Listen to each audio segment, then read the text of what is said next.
Hello everyone, welcome to today's military briefing for June 10, 2025.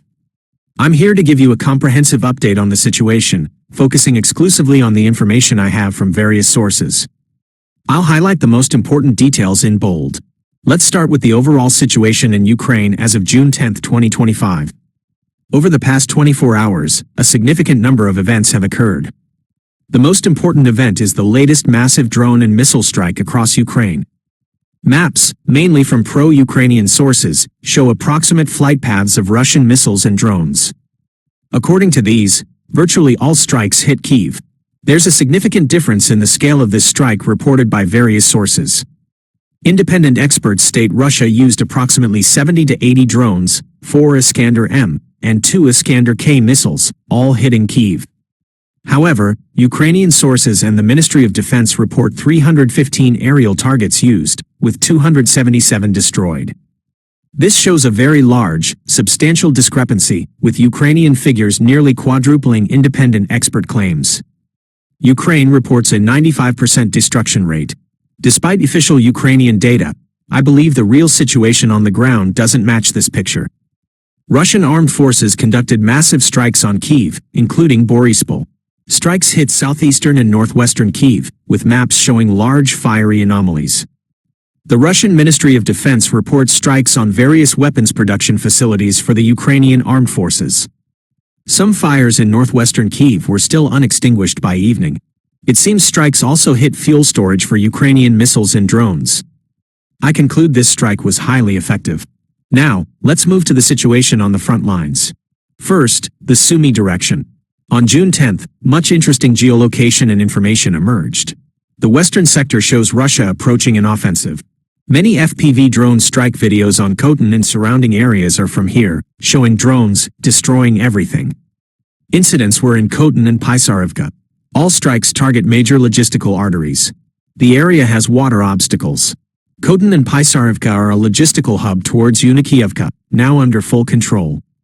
The Ukrainian side lost access to these roads to supply garrisons in Unikiivka and Yablunivka. Russian control extends to the eastern and southeastern offensive directions. Consequently, Ukrainian logistics increased, possibly exponentially, now passing through Myropilya and Velika Rybitsia, close to the Russian border. In the central sector, pro-Russian experts note the complete clearing of Vereshina, a village between Novomykhailivka and Yablunivka. I'm awaiting further confirmation. Overall, combat in this sector is nearing its logical conclusion for the first offensive stage, which involves clearing the first line of defense. Interesting news from Unikiivka. Most cartographers have colored it in favor of Russia, but no objective control footage or Ministry of Defense confirmation was received by June 10. Despite this, pro-Ukrainian cartographers are surprising everyone with adjustments here. They report Ukrainian armed forces bypassed Unikiivka from the west and took small farms, complexes. This area is now under Russian control. Data today shows complete clearing and T-07 highway cut elsewhere. Currently, the Ukrainian army retains evacuation, resupply, and rotation capabilities via forest belts between Maryanivka and Unikiivka, and through Sadki. My conclusion is there's still some ability to hold the settlement, but Russian pressure is increasing. All supply lines are cut, likely affecting Ukrainian forces soon. Next, the Tyatkino front section. A turning point in combat appears to have occurred. Ukrainian 33rd, 225th, and 425th Assault Regiments have lost combat effectiveness and are being replenished. Information today indicates the 47th Brigade is now leading assaults. No map adjustments are being made. Now, the Kupiansk front section. For Kupiansk and the eastern pocket, no adjustments were made yesterday. Russian armed forces are processing Ukrainian forward positions with artillery and aerial bombs. Footage shows X-38 and FAB strikes. However, no frontline adjustments are on the map. The Lyman front section is similar.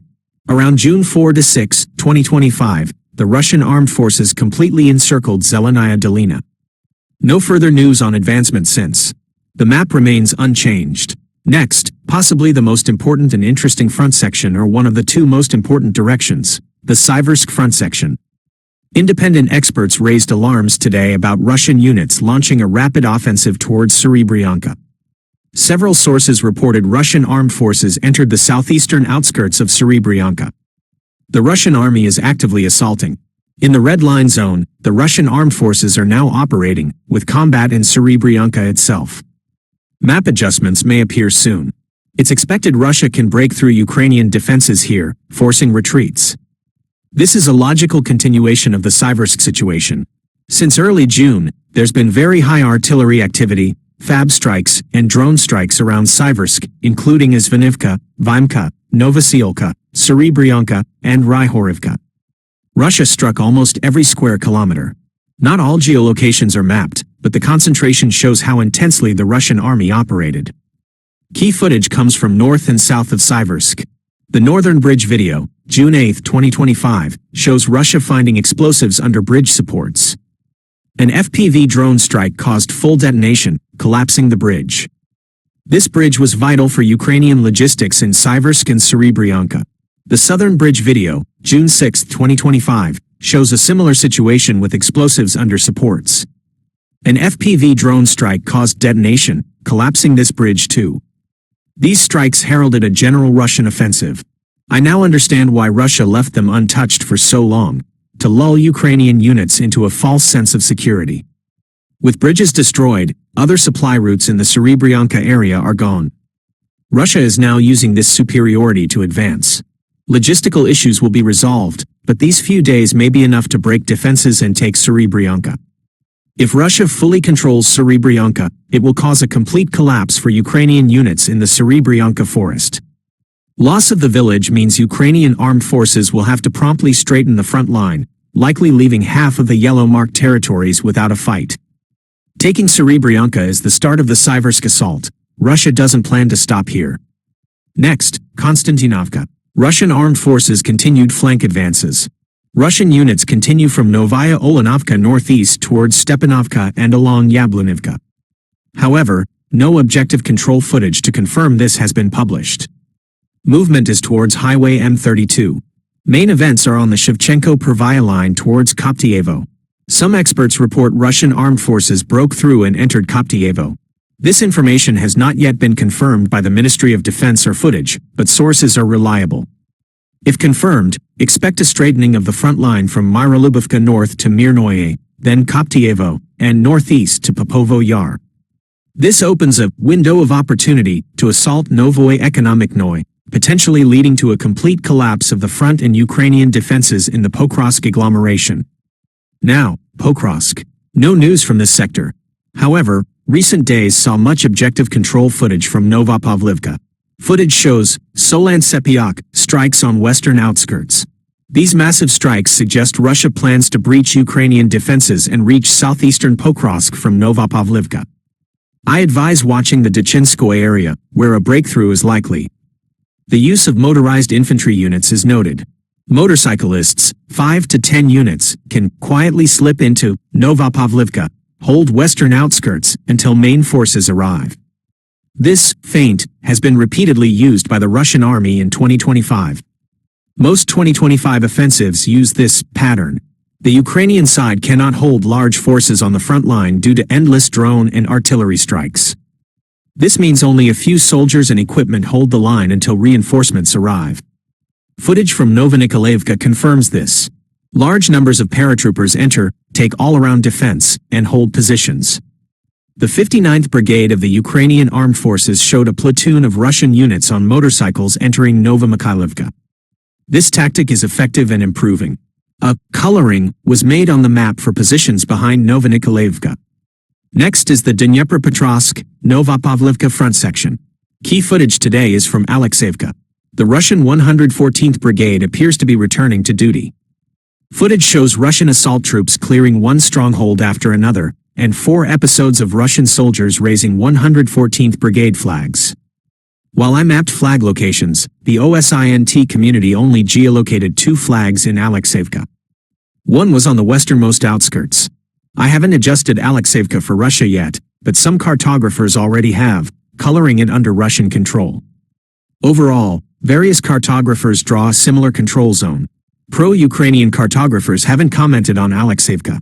There's a very high probability the Russian Ministry of Defense will confirm full control over the village soon. If confirmed, no further barriers are seen for Russian advancement along Zeleny Kut, Nova Ukrainka, and Dakhny. The Russian army will likely advance this way, straightening the front line to Kamar, Dakhny, and Horohovo, entering Dnipropetrovsk region. Finally, the Zaporizhia front section. Information suggests further Russian advancement towards Malinivka. Pro-Ukrainian deep state cartographers made adjustments, confirming previous information. Ukrainian sources also confirmed this information. However, despite advancement, Russian units haven't hooked into Malinivka. Ukrainian sources confirm Russia isn't stopping, and assaults will continue. There's a high probability the Ukrainian armed forces' defense here may falter. Regarding Orikhiv and Zaporizhia, there are no changes. Russia advanced here recently, but no information was noted in the last 24 hours. To conclude this military briefing, the channel reminds us that we condemn any violence in the world and call on all sides to begin immediate negotiations and solve all problems through diplomatic means. This concludes the overview of the situation presented in the video of June 10, 2025. I have tried to present all the information from the sources as thoroughly as possible. The volume of the text corresponds to the content of the provided transcript.